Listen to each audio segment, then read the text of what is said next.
Today at the AC Wizard Academy, we're going to talk about capacitors and starting components. In a condensing unit, we have a contactor, we have a capacitor. This is a heat pump, so it has a defrost board. And in this particular case, someone has added one of these boost packs. And what they do is they give it a little extra kick when it gets started up for your compressor. And it's really helpful in situations where you may have low voltage coming from the power supply from the actual power company. And what we have down here, okay, this is a typical compressor capacitor. In this case, the capacitor is a 35 microfarad, which is marked here as 35 UF. And we can measure this to see if it's any good. If you have a capacitor tester, like this one, this is a very inexpensive capacitor tester. I recommend anybody working on any of this stuff get one of these. Now it says it's 35. With the tester it says 34. Some of them will actually tell you, 34.2 or what it may be. But if you're within, in this case, you're within 1, I'd say that capacitor is perfectly fine. In some cases you will have a dual capacitor. And if you look at this capacitor, this is a 55 7.5 MFD or microfarad.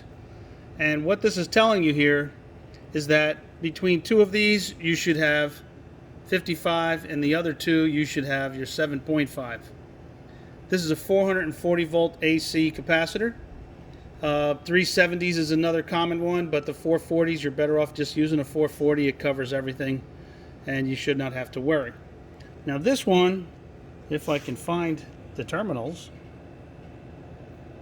there should be somewhere where it says it's a F, a C for common, F for fan, and an H for Herm. And in this particular case, this one, you can't even read this thing. But let's see what we get. Let's give it a try here and see what happens. Let's see if we try these two and see what we get. Alright, so between these two, we get nothing, so that's not the right combination. Or totally open. There's 0.008, and there's your 7.5. Can you see that there? Let me do it again. There's the 7.5. No, it was there. Okay, there we go. So there's the 7.5 reading. Now let me try the other way. See, so that's not right. So half of this capacitor works and the other half does not. So that capacitor is no good. The one part works, but the other part for the compressor doesn't. The lower number would be for your condenser fan motor. That 7.5 MFD would be for your condenser fan motor as it is marked on the condenser fan motor. It actually should tell you right on the condenser fan motor how many microfarads it needs to operate. This is another one. This is another small capacitor. This is a 5 microfarad or 5 UF. And it has a 6% variance from that 5. So it can go up and down. It could be 6% in either direction of that 5. And again, this is a 370 VAC. If it's a 440, that's perfectly fine. We prefer to use the 440s if possible.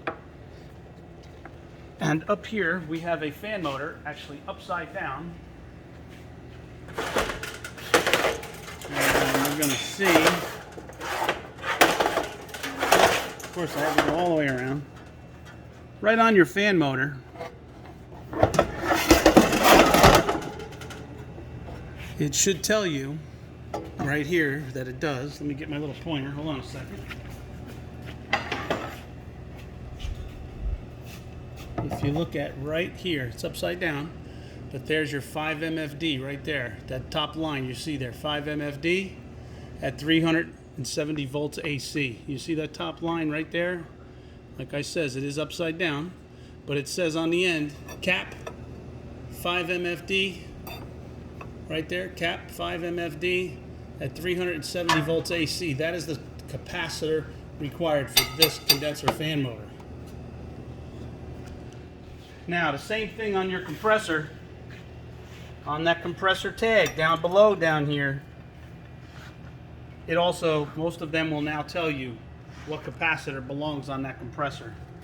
If you go all the way down in that spot right there, it tells you what capacitor belongs in there. Let's see, load, go that way to the right there a little bit. I can't really see it, but I know they're down there. Oh, wait, here we go. I don't see it on there. Maybe it's the angle we're at, but they will normally tell you what capacitor belongs, and if it does not have it on the compressor, you need to look it up on the internet and see what capacitor belongs in there, because if you have the wrong combination, you can destroy the compressor. It must have the correct capacitor to operate correctly. So again, this is, we're looking at a capacitor here. Let's do the actual capacitor in the machine. We'll take these wires off. Now you can look in the top here. This one you can actually read.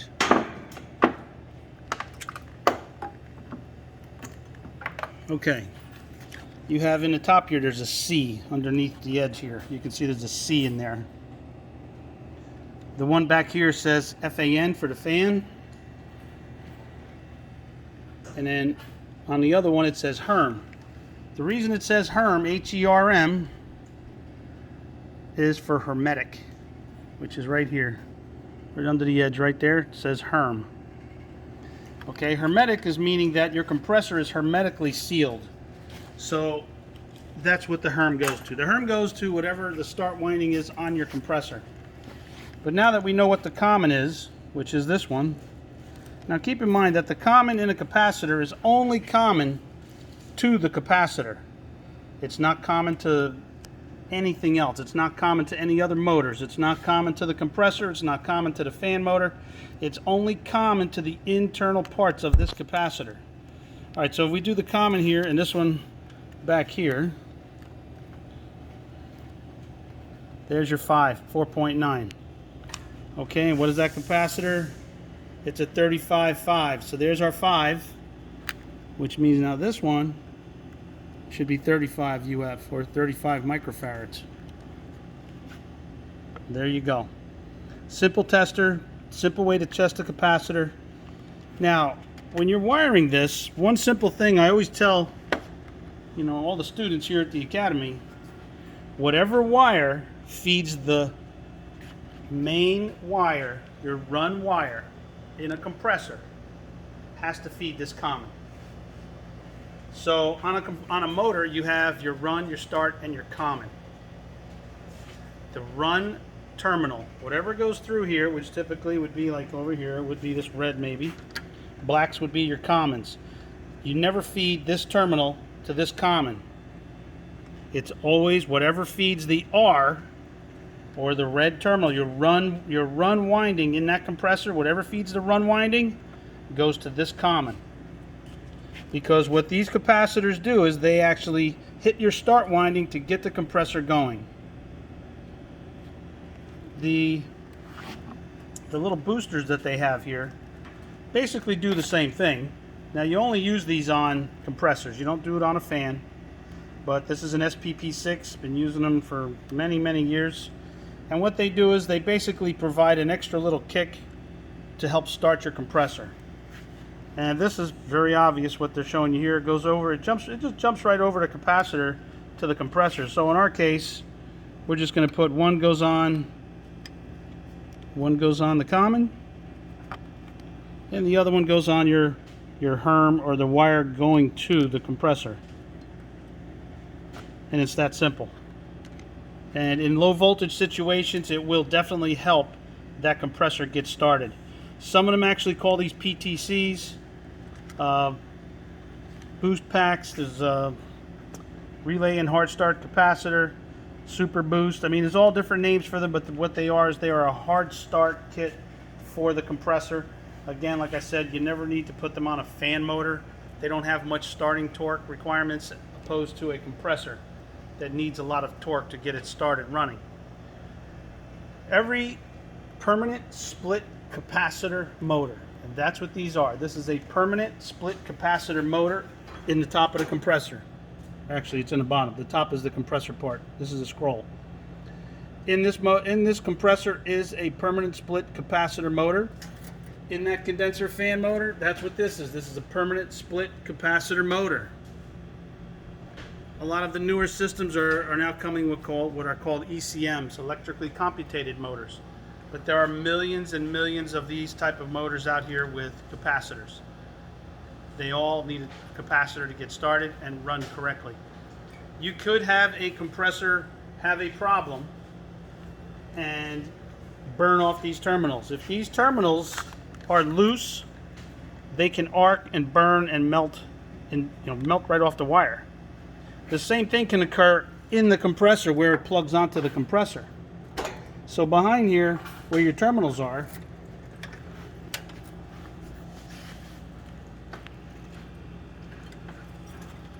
if you have a loose connection in here, it'll burn off the end of those wires where it goes to the compressor.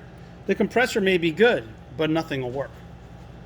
I always tell technicians, when you go to do this, you want to check. It tells you where your start, your run are, and your wires are here. You can verify what's what. But you want to make sure you test your compressor at the terminals. The terminals themselves, because if there's a wire connected to it, you could have arcing caused by carbon. You could have all kinds of other things go on. You want to make sure that if you test a compressor, you test it at the terminals of the compressor with nothing else connected to it. Again, I've had a lot of times where terminals will burn off the capacitors, burn off the compressors, loose connections, corroded connections. It could just be as simple as that. You could maybe replace a capacitor and that machine may run for another 10 years. You have no way of knowing. Capacitors will kill that compressor. But if you get a reasonable amount of time, you fix the problem, they can keep on running, because these will go bad. These are very inexpensive compared to buying a compressor. You can change these out. It's not that big a deal. But always check your capacitors. That little meter is probably 20 bucks. I recommend everybody having something like that in their toolbox. It's a quick, easy way to test them. The older analog meters, voltmeters, you could do with an old analog meter. You could actually put a resistance test on it, and you could kind of gauge an idea if a capacitor was good or not. The new meters don't work that way, so a regular, simple capacitor tester is definitely something you need to have in your toolbox. Thank you very much. Please share, like, and comment on our page. If you have any questions, please email us at acwizardacademy@gmail.com. Thank you.